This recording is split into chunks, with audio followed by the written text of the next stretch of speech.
नमस्कार, आयुर्वेदिक के नए वीडियो चैनल में आपका स्वागत है। हम लोग पीछे के दो बहुत इंपॉर्टेंट टॉपिक जो थे आहार परिमार्कर भाव और अष्ट आहार विधि विशेष आयतन, उनका हमने अध्ययन कर लिया है। अब हमें ये समझना है कि आखिर हम आहार का इसेंस तो सबसे मैक्सिमम किससे मिल सकता, उन भावों की हमने चर्चा कर ली है या उन विधियों के बारे में हमने जान लिया है। अब हमारा दूसरा प्रश्न ये आता है कि आखिर आहार का हमारे शरीर में पाचन कैसे होता है और आयुर्वेदिक कॉन्सेप्ट या आयुर्वेदिक बिलीव इसमें क्या है।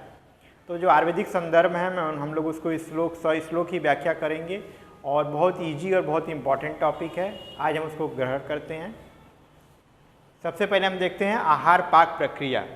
तो आहार पाक प्रक्रिया से क्या मतलब है, पहले इसका बेसिक हम समझ लेते हैं कि आहार का मतलब क्या होता है।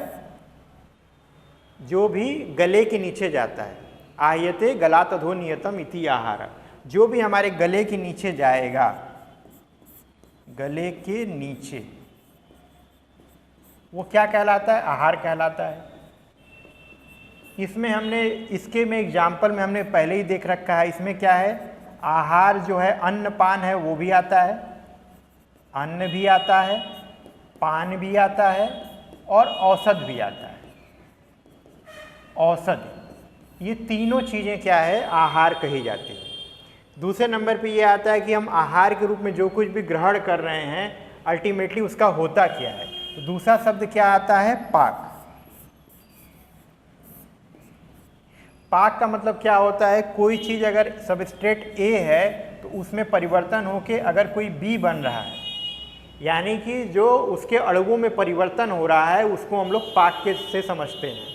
ठीक, तो कोई भी तत्व हम लेते हैं, आहार कोई भी ग्रहण कर रहे हैं तो वो क्या होता है, उसमें परिवर्तन होता है। तो परिवर्तन किससे होता है, अग्नि के संदर्भ में हम लोगों ने पढ़ा था। अग्नि का कॉन्सेप्ट जब पढ़ रहे थे तो भोजन को पाचन में हेल्प करने वाला अग्नि होता है, वो जठराग्नि है, भूताग्नि है, धात्वाग्नि है। और उसी को हमने पढ़ा था कि कहीं न कहीं पाचक पित्त के साथ वो मिलके काम कर रहा है। जब धातु में जा रहा है तो धात्वाग्नि काम कर रही है। तो पाक की जो भी प्रक्रिया है उसके लिए ऊर्जा चाहिए होती है। तो ये एक प्रोसेस है जो पाक के रूप में दिखाई देता है। जो कुछ भी हम ग्रहण करते हैं वो परिवर्तित होता है। अच्छा, आहार के रूप में अन्न पान औषध है। इसके अलावा जो स्थूल डिफिनीशन वो क्या कह रहा है, गलात अधो नियतम इति आहार। तो जो कुछ भी गले के नीचे जा रहा है वो आहार है, ऐसा नहीं है। उसमें क्या होना चाहिए, आहारत्व होना चाहिए। आहारत्व मतलब क्या होता है, जो ग्रहण करने योग्य हो। जैसे मनुष्य हैं तो मनुष्य तभी कहे जाएंगे जब आप में अंदर मनुष्यत्व होगा। तो गले के नीचे जो कुछ भी जाएगा वो आहार कहलाएगा। ये स्थूल परिभाषा है। जब हम बेसिक में जाएंगे तो क्या होगा, आहारत्व होना चाहिए उसके अंदर। तो अन्न है, पान है, औषध है। औषध को चक्रपाणी ने औषध को भी आहार के रूप में बता रखा है। ठीक, अब इसके बाद क्या है, ये पाक का जो प्रोसीजर होता है, प्रक्रिया जो होता है, उसमें आयुर्वेदिक कॉन्सेप्ट है क्या है, वही हमको समझना है, जो डाइजेशन के रूप में हम लोग मॉडर्न में समझते हैं।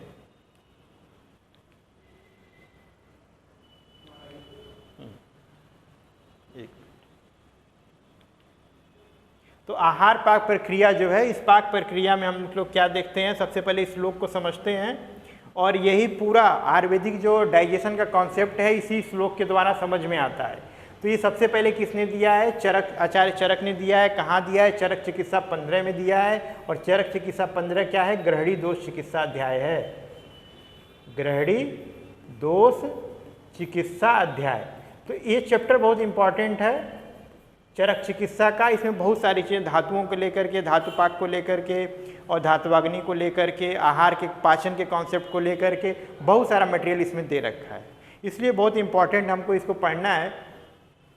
अब आगे हम देखते हैं, ये श्लोक बहुत इंपॉर्टेंट। इस श्लोक में हम इसको क्रम से समझते हैं, एक एक शब्द का अर्थ देखेंगे और इसी श्लोक को याद रखना है। यही श्लोक सबसे इंपॉर्टेंट है जो कि आहार पाक प्रक्रिया को बहुत अच्छे ढंग से सरल शब्दों में समझा देता है।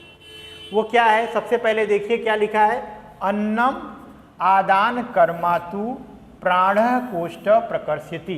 पहले मैं रीड कर दे रहा एक बार। अन्नम आदान कर्मातु प्राण कोष्ठ प्रकर्षति तद वै भिन्न संघातम स्नेहेन मृदागतम समाने ना अवधूतो अग्नि उदर्यम पौनोद्वह काले भुक्तम समम सम्यक पचति आयु विवर्धये एव रसमलायन्नम आमाशय अध स्थितः पचत्य अग्नि यथा स्थाल्य ओदनम अम्बु तंडुलम। तो पहले 4 लाइन में जो उसकी फिजियोलॉजिकल या क्रिया शरीर की जो व्यापकता वो बताते हैं, और लास्ट के 2 लाइनों में उपमा के द्वारा समझाते हैं, लोक पुरुष साम्यता के द्वारा इस प्रक्रिया को आचार्य अच्छे से वर्णन करते हैं। तो पहले क्या आता है, अन्नम आदान कर्म। आदान मतलब ग्रहण करना। तो अन्न को जो भी हम ग्रहण करते हैं, मुख में आता है, उसको चबाते हैं, बोलस बनाते हैं, तो क्या होता है, अन्नम आदान कर्मा तु प्राणः कोष्ठम प्रकर्षति। तो प्राण वायु यहाँ पे क्या करती है, उस अन्न को मुख से ग्रहण करके अपने अंगों तक खींच के, यानी आमाशय तक खींच के ले आती है। ठीक, 2 शब्द बार बार आएगा, एक आएगा आमाशय और एक आता है पक्वाशय। तो जहां पे अन्न का पाचन नहीं हुआ है, आम अवस्था में है, वो क्या कहलाता है, आमाशय। अन्न जो है वो क्या है, पूरी तरह से पचा नहीं है, और जब वह पचने के अंतिम चरण में जाएगा, यानी पक्व फॉर्म में आ जाता है, उसको हम लोग क्या बोलते हैं, पक्वाशय। तो ये याद रखिएगा, 2 शब्द आएगा, 2 अंगों को बताता है। जो सबसे पहले ऊपर जो ग्रहण करता है वो स्टमक या आमाशय होता है। प्राण कोष्ठम प्रकर्षति, कोष्ठ तक ले गया। यहाँ किस कोष्ठ की बात हो रही है, यहाँ पे आपका आमाशय की बात हो रही है। तो प्राण वायु क्या करेगी, अन्न को खींच करके कहाँ ले जाएगी, कोष्ठ में ले जाएगी। फिर आता है तदेव भिन्नम संघातम स्नेहेन मृदुतागतम। वहाँ पे क्या होता है, अन्न का संघात, यानी कि जो डाइजेशन का प्रोसेस है, यानी कि अगर बड़ा बोलस गया है तो उसको छोटे छोटे टुकड़ों में तोड़ा जाएगा। ठीक, इसके लिए क्या होगा, उसमें स्नेहता यानी मृदुता आनी चाहिए। तो उस मृदुता को लाने का कार्य भी आमाशय में किया जाएगा। स्टार्टिंग तो मुख से ही हो जाता है, जब आगे हम अवस्था पाक आपको बताएंगे तो समझाएंगे। चूंकि ओवर आहार प्रक्रिया को, पूरे डाइजेस्टिव सिस्टम को डिफाइन कर रहा है, इसलिए थोड़ा सा फास्ट चल रहा है। तो क्या है, तदेव भिन्नम संघातम स्नेहेन मृदुतागतम। तो जो हमारे शरीर का स्नेह है, या वो क्लेदक कफ हो या फिर अपना बोधक जो रस होता है, उसके द्वारा क्या होगा, उसमें मृदुता आएगी, उसका भिन्न का, उसमें संघात का भिन्न हो जाएगा। यानी जो संघात जो एक चीज होता था वो ब्रेक डाउन होकर के कई टुकड़े में बढ़ जाएगा। ठीक, तो ये कार्य कौन कर रहा होगा, यहाँ पे लिख लीजिए, क्लेदक कफ और बोधक। बोधक कफ भी, क्योंकि वो भी सलाइवा को है, वो भी एक डाइजेशन में हेल्प करता है, आप जानते हैं पहले से। फिर आता है समाने ना अवधूतो अग्नि उदर्यम पवनोद्वह। तो तीसरे नंबर पे क्या है, इसमें समान वायु है। समान वायु, समान वायु क्या करेगी, अवधूत। अवधूत मतलब क्या होता है, फूंक मारकर उसको बढ़ाना, यानी ब्लोइंग करना। तो अग्नि उदर्य, रुदर्य, औदर्य, यानी उदर में जो अग्नि या जठराग्नि को समान वायु क्या करेगी, बल देगी, यानी उसको बढ़ाने का में सहायक होगी। तो वो श्लोक भी आपको याद है, उसमें जो समाने अग्नि समीपस्थ कोष्ठे चरति सर्वतः, यानी कि जो अग्नि के समीप कौन सी वायु है, वो क्या है, समान वायु है। उसका काम क्या है, पाचक अग्नि को या जाठराग्नि को प्रेरित करना, भोजन को अच्छे से पचाने में। और ये हम लोकाचार में देखते हैं, जैसे चूल्हा जलाते हैं तो फूंक मार के एयर दे करके ब्लो करते हैं, तो वो अपना आग अच्छे से जलने लगती है। ठीक, तो इतना आपका क्लियर हुआ। फिर आगे और देखते हैं। फिर आया काले भुक्तम समम सम्यक पचत आयु विवर्धते। आपको भोजन कैसा होना चाहिए, जैसे अभी ये नहीं कुछ भी खा रहे हैं उसका डाइजेशन अच्छे से होता रहेगा, नहीं। ये तीनों चीजें तभी अच्छे से काम करेंगी जब आपका भोजन क्या होगा, काले भुक्तम, यानी पहला भोजन जब आपका पच गया है तब दूसरा भोजन आप ले रहे हैं। तो भोजन का हम लोगों ने पाचन काल पढ़ा था, कितना था, 4 याम था या 12 घंटे, जो 2 काल भोजन का कॉन्सेप्ट है। तो भोजन अच्छे से जब पच गया हो तभी आप क्या करिए, आप भोजन ग्रहण करिए काले भुक्तम। और अच्छे से पच जाए तो उसके लिए ये लक्षण दिया हुआ है।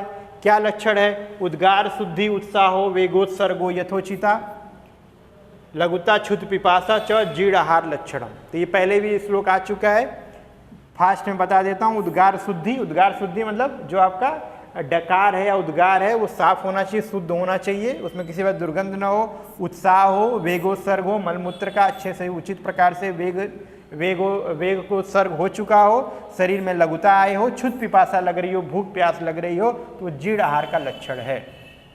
तो काले भुक्तम, अच्छे से जब पच जाए, ये लक्षण जब आ जाते हैं तब काले भुक्तम करिए। फिर क्या आता है? समम सम्यक। समम मतलब सही प्रकार के सम मात्रा में भोजन ग्रहण करिए। तो हम लोगों ने पढ़ा था हितासी स्यात् मितासी स्यात्, यानी कि हितकर और थोड़ा सा कम मात्रा में आहार ग्रहण करिए। पचति आयु विवर्धते, तो क्या होगा? उस सम्यक पाचन के बाद आपको क्या मिलेगा? आपकी आयु की वृद्धि होगी, आपको एनर्जी मिलेगी और उससे क्या होगा? आपके आयु की वृद्धि होगी। अब इन्होंने एक एग्जाम्पल के द्वारा समझाया कि पाक होगा कैसे। पाक कैसे बोला? एव रस मलायन्नम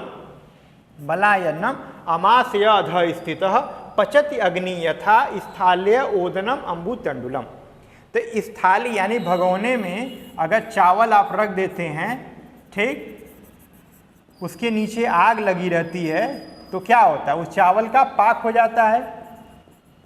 ओदन जिसको बोलते हैं, तंडुल और चावल को मिला करके, तंडुल और पानी को मिला के आप क्या बोलते हैं? ओदन बोलते हैं। तो स्थाल्य ओदनम तंडुलम, तो थाली में जो जल और चावल मिला के आप रखते हैं, जिस प्रकार उसका पाक हो जाता है अग्नि के द्वारा, यानी वो गुरु से लघु हो जाता है, या कच्चा था कच्चे से पक्का हो जाता है, जिसको आप बोलते हैं, उसी प्रकार क्या होता है? आमाशय में स्थित जो आपका आमाशय है, आमाशय में स्थित भोजन का पाक होता है। उसी प्रकार क्या होता है? आमाशय में स्थित भोजन का पाक हो जाता है। तो ये उदाहरण है। उदाहरण क्या है? लोक पुरुष साम्यता, यानी कि संसार में जो कुछ भी आप देख रहे हैं वह आपके शरीर में भी विद्वान है, यथा पिंडे तथा ब्रह्मांडे। ठीक है, बात मत करो, क्या हुआ? ठीक है, ये समझ में आया? क्लियर हुआ ना? ठीक है, अब ये कॉन्सेप्ट समझ में आ गया होगा। यहाँ पे क्या है? प्राणवायु है, यहाँ पे क्या है? क्लेदक और बोधक कफ है। इस श्लोक में कौन आ रहा है? इस श्लोक में कौन आ रहा है? इस श्लोक में समान वायु आ रही है। ठीक, ये सारी चीज़ें जब मिलती हैं तो क्या होता है? काले भुक्त हो, समय से आप भोजन करिए, सम्यक पाक होगा उसका, उससे क्या होगा? आपकी आयु की वृद्धि होगी। उदाहरण कैसे पाक होगा? उदाहरण बताया कि जैसे थाली में रखा या भगोने में रखा चावल अग्नि के संयोग से पक जाता है। तो ये क्लियर हुआ। ये पूरा आयुर्वेदिक डाइजेशन है और ये एक ओवरऑल डिफिनीशन एक तरीके से। फिर अब इसको हम ब्रेक करके पढ़ेंगे आगे, तब देखते हैं क्या है। सबसे पहले हम जान जाएं पहले होगा कहाँ ये। तो होगा कहाँ ऑलरेडी चर्चा हो चुकी है, लेकिन फिर भी एक बार डिस्कशन कर लेता हूँ। कहाँ होगा ये पाक की प्रक्रिया? अन्न वह स्रोतस में होगा, यानी जीआईटी ट्रैक्ट में ऐसा होगा। तो क्या होगा? अन्न वहाँ नाम स्रोतसम आमाशयो मूलम वामच पार्श्व, ये याद रखिएगा। और अन्न वह स्रोतसम जो इनका है सुश्रुत जी का, अन्न वह द्वे त्रयो मूलम आमाशयो अत्र वाहिनस्य धमन्य। तो हम याद दिलाए थे जहाँ वाहिनी धमन्य आएगा, ज़्यादातर वो सुश्रुत के श्लोक होते हैं, तो याद कर लीजिएगा। सबसे पहले आमाशय मूलम वाम च पार्श्वम, आमाशय मूल आमाशय है और प्लस साइड के जो भी ग्रोइंग रीजन में जो भी आर्गन है। तो जब स्रोतस की बात होती है कि कैनाल की बात होती है, तो आप इसको जीआईटी समझिए और अभी पूरे समझना होगा। तो इसके दो पार्ट में हम समझ सकते हैं। एक तो आपका अन्नवह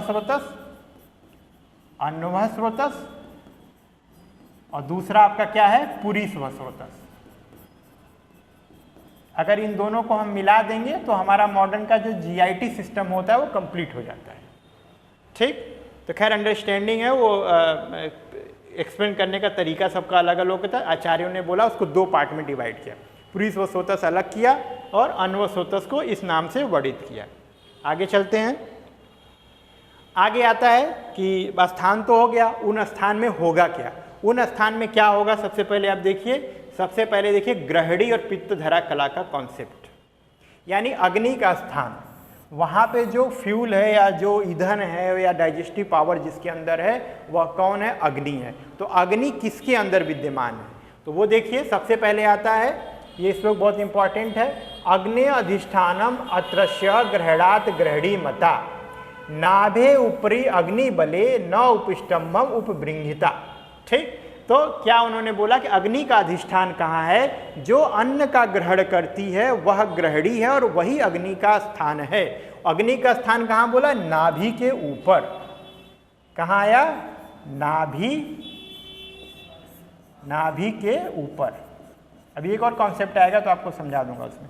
नाभि के ऊपर ग्रहणी का स्थान है, याद रखिएगा। फिर क्या आया कि वहीं से बल होकर के वो अन्न का पाचन करती है, बलवान होकर के। फिर आया करती क्या है? अपक्वम धारयंतम पक्वम सृजति पार्श्वतः, यानी जो अपक्व अन्न होगा उसको धारण करेगी। क्यों? उसका मतलब अनडाइजेस्टेड है ना, डाइजेशन अभी हुआ नहीं है, तो उसको वो धारण करेगी। उसका क्या करेगी? डाइजेशन करेगी।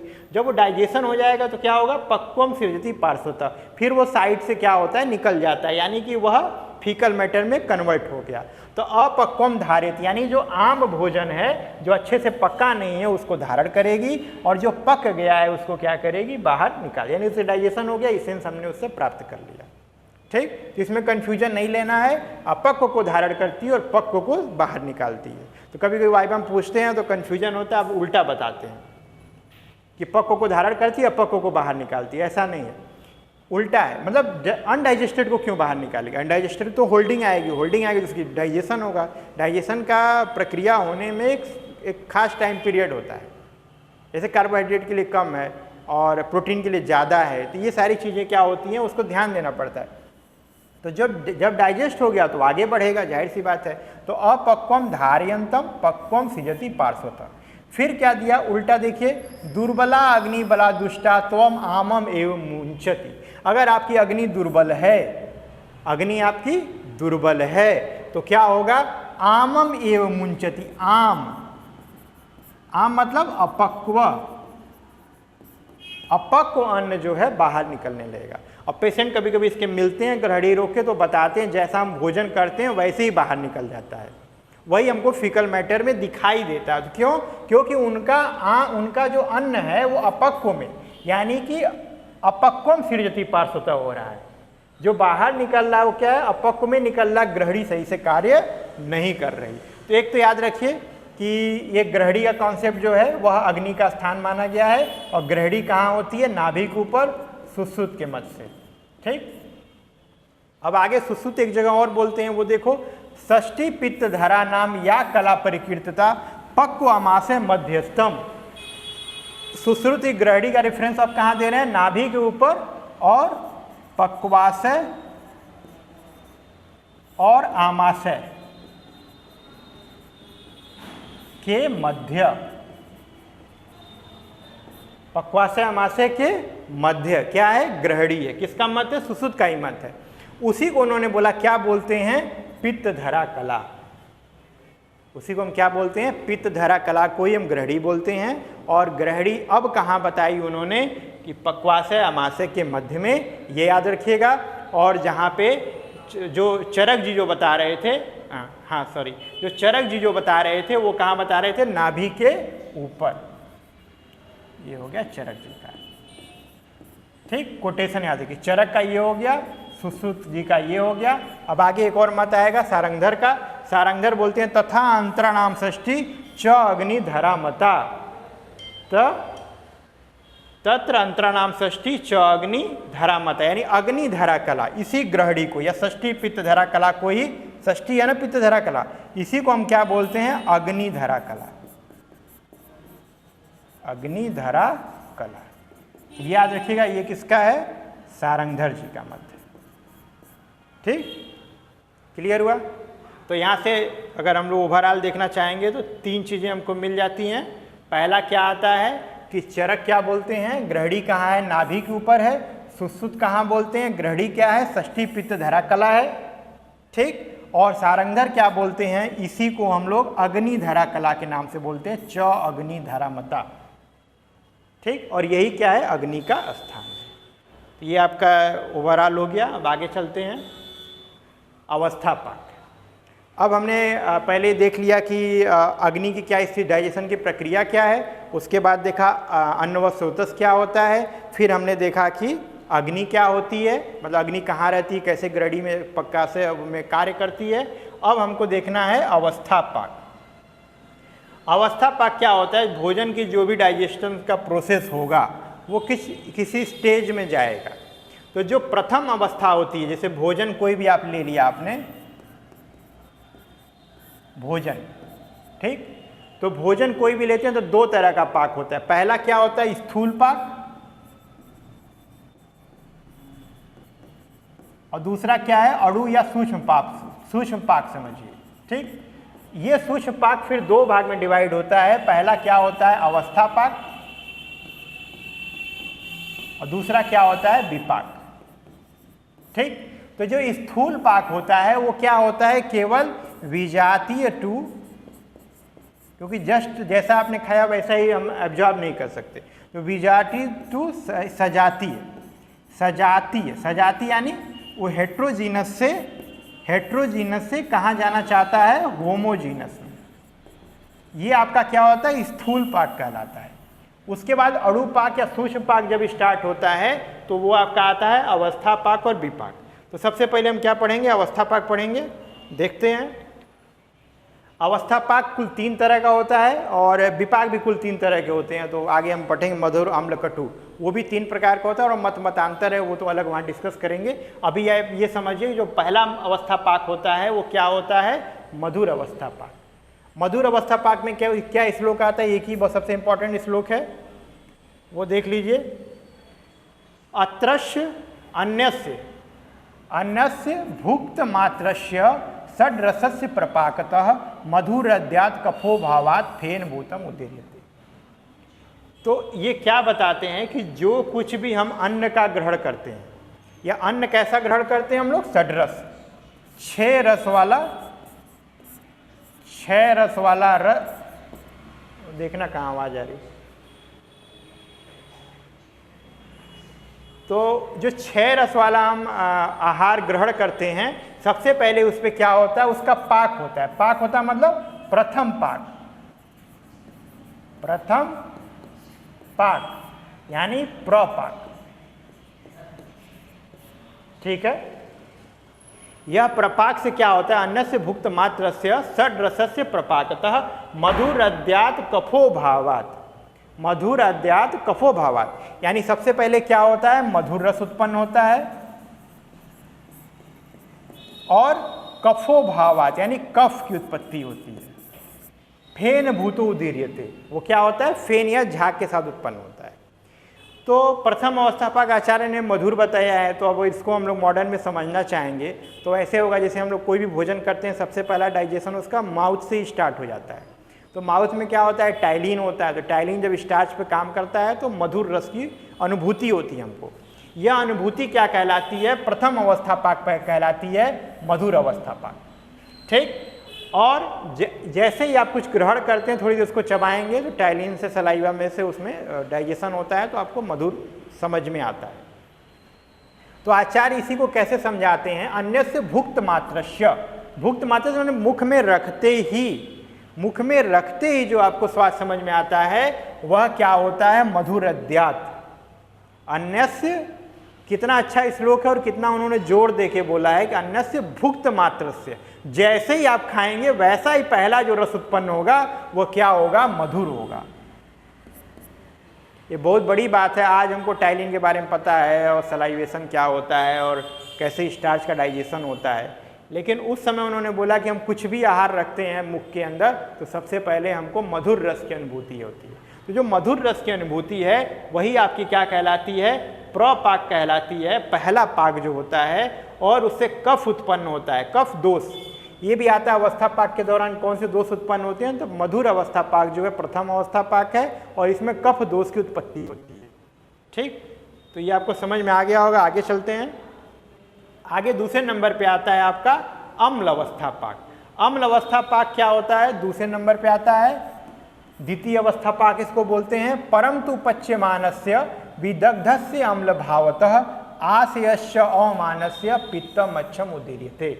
यानी कि जो कुछ भी हम आहार लेते हैं जब वो दूसरी अवस्था पाक में जाता है तो वहाँ पे क्या होता है, परंतु पच्यमानस्य यानी पचने के दौरान, पचने के समय, ठीक। आशयस्य अमानस्य, वह आमाशय से आगे बढ़ कर के जब बढ़ने लगता है यानी कि सेकेंड स्टेज में जब आता है तो वहाँ पे क्या होता है, वह विदग्ध को प्राप्त, विदग्ध यानी अम्लीय हो जाता है, विदग्ध होकर के अम्लीय हो जाता है। ठीक, और उस समय क्या होता है, पित्त, अच्छ पित्त यानी पित्त की उत्पत्ति होती है, पित्त दोष की उत्पत्ति होती है।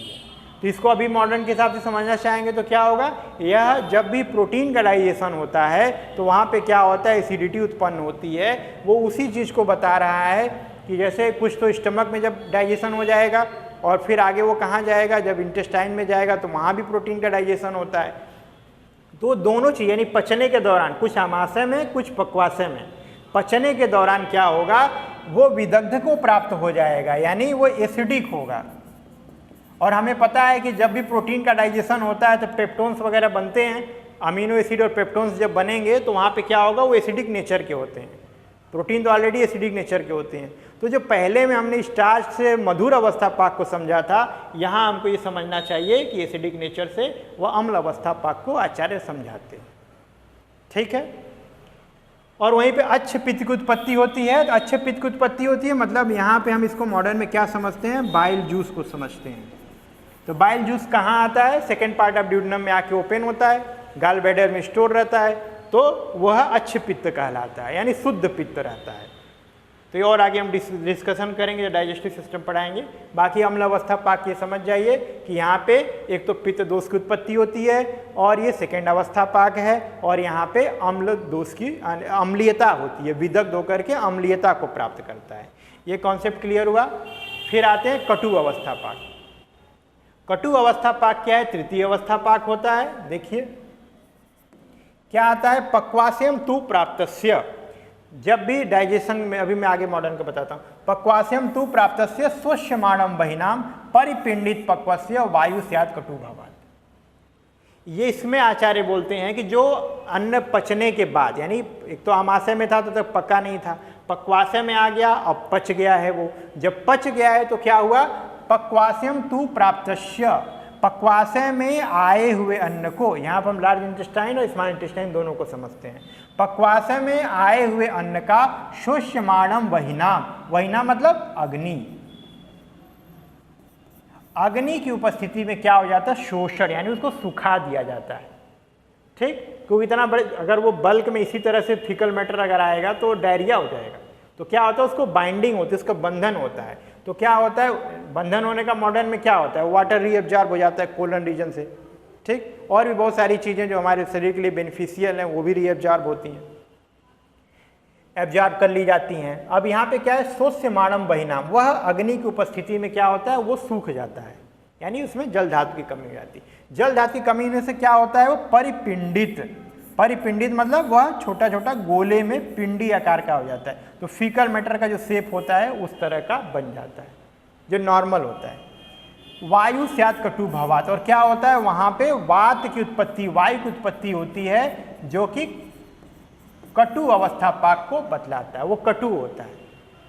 तो हमें पता है वहाँ मीथेन गैस बनती है, स्केटॉल और इंडोल वगैरह इस तरह की गैसेस बनती हैं।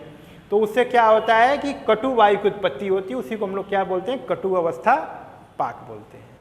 तो ये आपको क्लियर हो गया होगा। और इतना याद रखिएगा, जो आपका पहला मधुर अवस्था पाक है, मधुर अवस्था पाक में आपका मधुर अवस्था पाक में कफ दोष की उत्पत्ति ये आता है, और भोजन के या अवस्था आहार के पाचन के दौरान दोष उत्पत्ति में विवेचना करिए, तब भी वहाँ यही श्लोक लिखना है आपको। मधुर अवस्था पाक, फिर अम्ल अवस्था पाक में क्या होगा, पित्त दोष की उत्पत्ति, और कटु अवस्था पाक में आपका वात दोष की उत्पत्ति। ठीक, ये प्रथम है, ये द्वितीय है, ये तृतीय है। ठीक, क्लियर।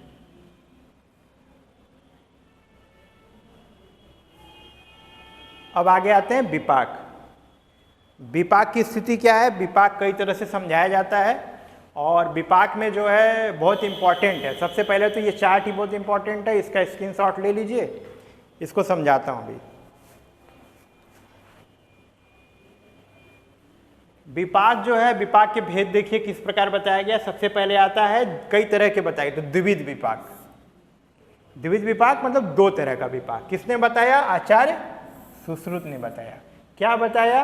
पहला बताया लघु विपाक और दूसरा बताया गुरु विपाक। ठीक, तो इन्होंने महाभूतों के आधार पे बताया। तो अगर मान लीजिए जो आकाश वायु अग्नि महाभूत से प्रधान अगर द्रव्य हैं तो उनका विपाक लघु होगा, और जल और पृथ्वी महाभूत जिन आहार द्रव्यों में अधिकता होगी उसका विपाक क्या हो जाएगा? गुरु हो जाएगा। ठीक, क्लियर? अच्छा, तीसरे नंबर पे आता है त्रिविध विपाकवाद। त्रिविध विपाकवाद क्या है? चरक और पराशर। अब याद कर लीजिएगा इनको, उन लोग का नाम आचार्य चरक और आचार्य पराशर ने दिया है। तो जैसे मैंने आपको बताया था कि जिस प्रकार से अवस्था पाक भी मधुर अम्ल कटु होता है, उसी तरह विपाक भी इन्होंने तीन तरह का बताया, मधुर अम्ल और कटु। अभी एक और डिटेल करेंगे इसको, इतना याद रखिएगा, मधुर विपाक, अम्ल विपाक और कटु विपाक। तीसरे नंबर पे आता है षड्विध विपाक, यानी 6 प्रकार का विपाक। तो ये किसने दिया है? नाम याद रखिएगा, योगेंद्र नाथ सेन ने दिया। योगेंद्र नाथ सेन कौन थे? चरक संहिता के टीकाकार हैं। कौन सी टीका लिखी है? चरकोपस्कार, और कब लिखी है? 19वीं सदी में। तो इंपॉर्टेंट याद रखिएगा। इनका क्या मत है? यथा रस विपाकवाद, यानी जैसा रस होगा वैसा विपाक होगा, यानी कि 6 रस होते हैं तो 6 तरह का विपाक होगा। ठीक, फिर आगे देखो अनियत विपाकवाद। अनियत विपाकवाद जो है किसने दिया है? शिवदास सेन ने दिया है। शिवदास सेन कौन थे? ये भी टीकाकार हैं। किसके? चरक संहिता के। कौन सी टीका लिखी है? चरक तत्व प्रदीपिका। ये टीका याद कर लीजिएगा, दोनों बहुत इंपॉर्टेंट टीका है। कब लिखी थी? 16वीं सदी में। और अनियत विपाकवाद ये कहता है कि विपाक फिक्स नहीं है, कभी मधुर भी हो सकता है, कभी अम्ल भी हो सकता है, कटु भी हो सकता है। इसकी भी आप विवेचना कर सकते हैं, ये भी एक हद तक सही है, वो आगे हम आपको बताएंगे। ठीक, तो ये टेबल आप याद रखिएगा। नेक्स्ट चलते हैं, विपाक या निष्ठापाक का परिभाषा। तो विपाक आपने देखा, चरक ने भी भेद बताया, सुश्रुत ने भी भेद बताया, और अन्य आचार्यों ने भी बता रखा है। तो पर क्वेश्चन आता है जो आपका कि विपाक को सबसे पहले परिभाषित किसने किया? तो एक चीज़ जो याद रखिएगा, दो तरह के, एक तो पहला वर्णन किसने किया? तो चरक ने बता ही रखा, सुश्रुत ने बता ही रखा, वर्णन तो सबने कर रखा है। पहली बार परिभाषा किसने दी, ये जब पूछा जाए तब आप अष्टांग हृदय का नाम लेंगे, या वाग्भट ने पहली बार इसकी परिभाषा बताई, यानी स्पष्ट परिभाषा, इसको परिभाषित करने का प्रयास किया। ठीक, टर्मोलॉजी बहुत पहले से चली आ रही है। तो अब बच्चों को ऐसा कन्फ्यूजन होता है कि अष्टांग हृदय वाग्भट ने ही पहली बार परिभाषा बताई थी, अब पहली बार इन्होंने वर्णन ही किया है विपाक का। ऐसा नहीं, विपाक ऑलरेडी वर्णन है, और विपाक को ही हम देख शब्द से और जानते हैं, निष्ठापाक।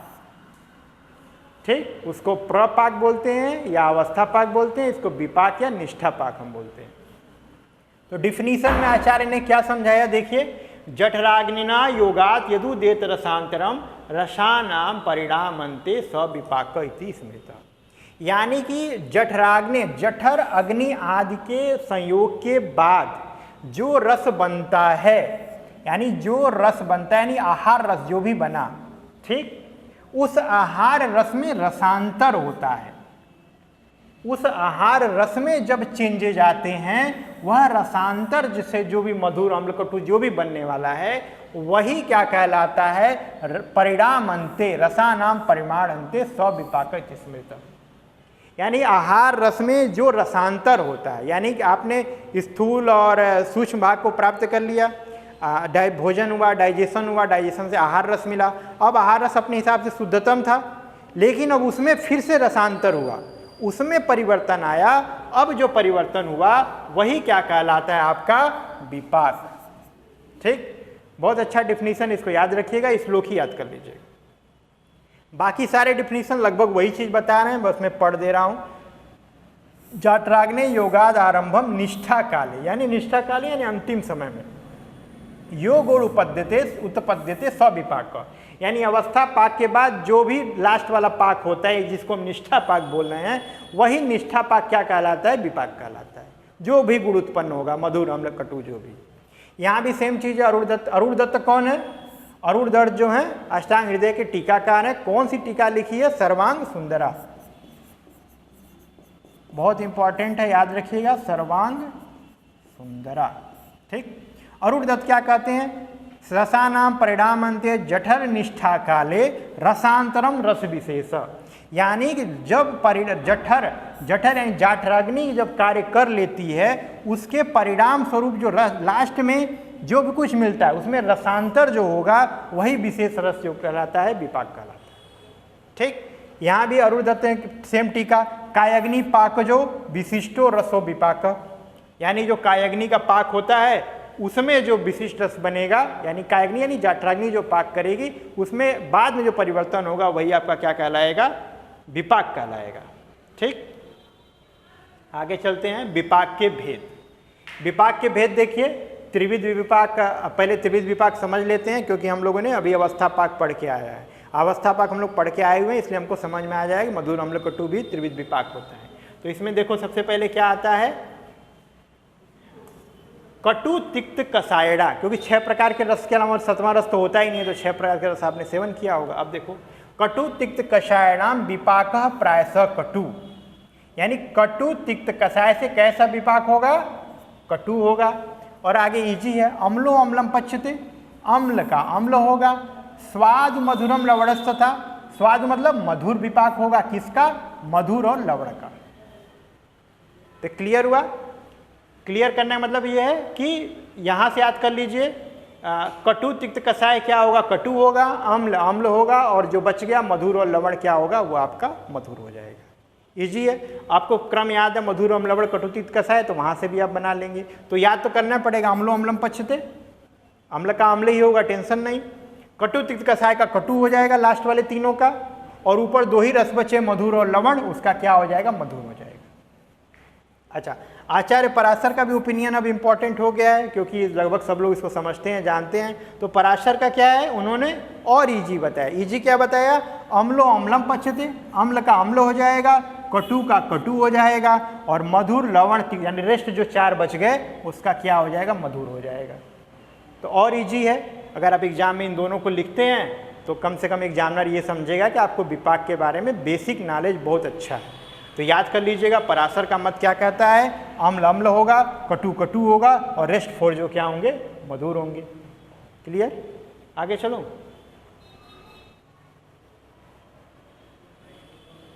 हाँ, एक मिनट, हाँ आगे क्या आता है, हाँ इसके बाद है द्विविध विपाक। द्विविध विपाक किसका है, आचार्य सुश्रुत का है, ये हमको पहले से पता है, हम लोगों ने शुरुआत में पढ़ा था। आचार्य सुश्रुत ने क्या दिया है, द्विविध विपाक दिया है। तो द्विविध विपाक आचार्य सुश्रुत का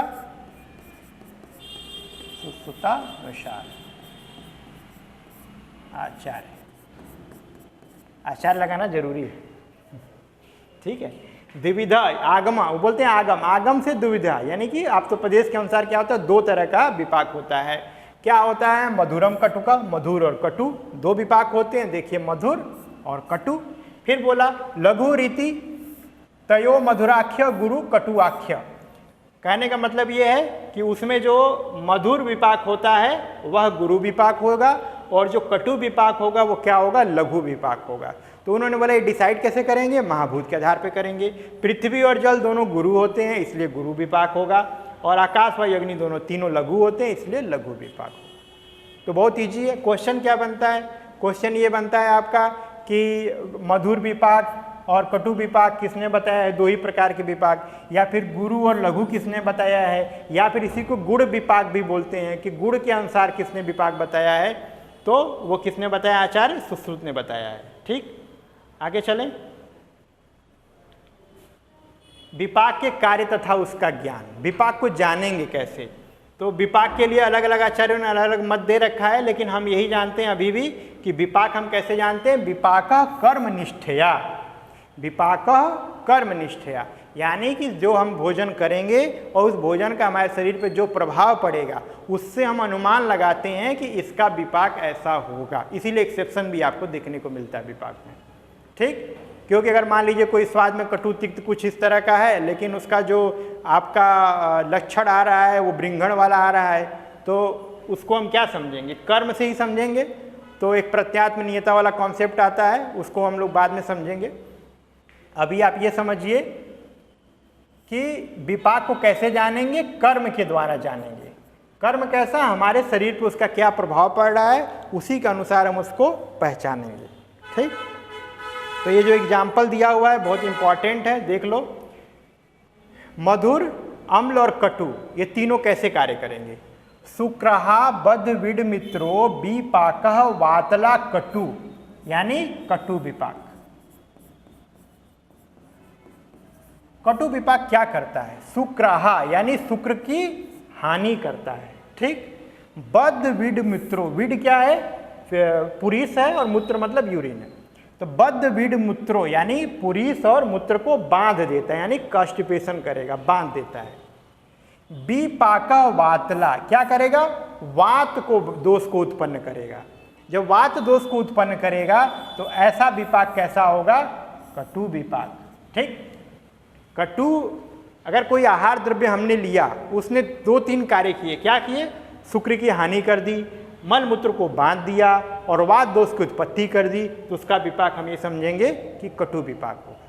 कैसे जाना, कर्म के द्वारा जाना, विपाक कर्मनिष्ठया। आगे चले, मधुर, मधुरा मतलब मधुर विपाक। मधुर सृष्ट विडमूत्रम, कोई ऐसा आहार लिया, उसने क्या किया, मल मूत्र की उत्पत्ति में सहायक है, यानी बंधन नहीं किया, वो बाधक नहीं है, वो क्या किया, शुक्र की वृद्धि कर दी, शुक्र की वृद्धि कर दी, कफ की भी वृद्धि कर दी।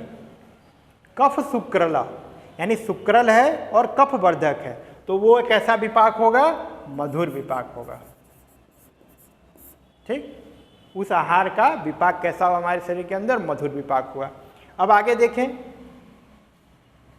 पित्त कृतम शिष्ट विडमूत्रम पाको अम्लम शुक्र, यानी अम्ल विपाक। अम्ल क्या करता है, शुक्र का नाश कर देगा।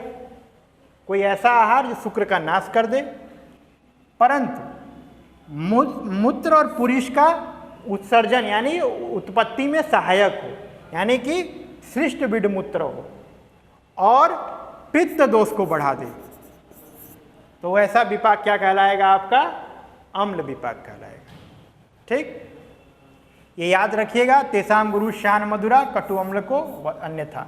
ठीक है, ये 3 लाइनें आप अच्छे से तैयार रखिएगा, ये बार बार पूछा जाता है, वो कॉम्बिनेशन के क्वेश्चंस आते हैं, आपको बताना पड़ता है। अगर कोई मधुर कफ की उत्पत्ति कर रहा है और मल मूत्र को बांध दे रहा है, तो वो कैसा विपाक है, तो आपको, अरे मल मूत्र को और ज़्यादा उत्सर्जित कर रहा है, सृष्ट विडमूत्रो है तो कैसा होगा, और शुक्र की वृद्धि कर रहा है तो मधुर विपाक होगा।